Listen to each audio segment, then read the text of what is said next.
Pütken hazırkı zaman. The present perfect tense. Pütken hazırkı zaman burun bo'p bo'lgan, ammo yanada hazırga nisbatan ta'siri bo'lgan ishlarni ifodalashda ishlatiladi. Odatda pütken hazırkı zamanda ish harakatininki aniq konkret o'rindalgan vaqtda ishlatilmaydi. Pütken hazırkı zamanning bo'lishliq jumla shaklini yasashda ega qo'shilgan yordamchi fe'l have keladi.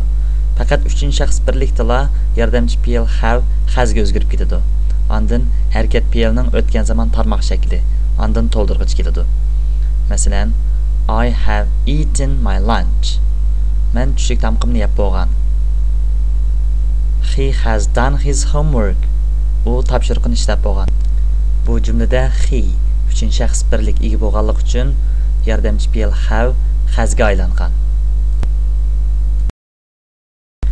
Pütken hazırkı zamanning oddiy so'roq shaklini yasashda yordamchi fe'l have yoki has jumlaning beshida keldi.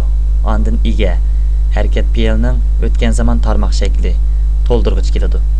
Masalan, have you eaten your lunch? Siz tushlik tamqingizni yeb bo'lganmi? Has he done his homework?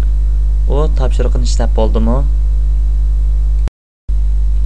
Pütken hazırkı zamanning bo'lishsiz jumla shaklini yasashda yordamchi fe'l have yoki hasning keyniga not qo'shildi. Masalan, ega have not yoki has not. Ondan harakat fe'lining o'tgan zaman tarmoq shakli, ondan to'ldirg'ich keladi. Masalan, I have not eaten my lunch. Men tushlik tamqimni yemagan.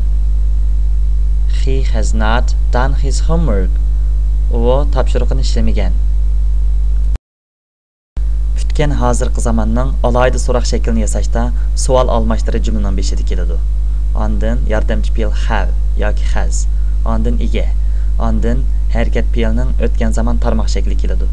Masalan, what have you done? Siz nima qilgan? What has he eaten? U nima yegan?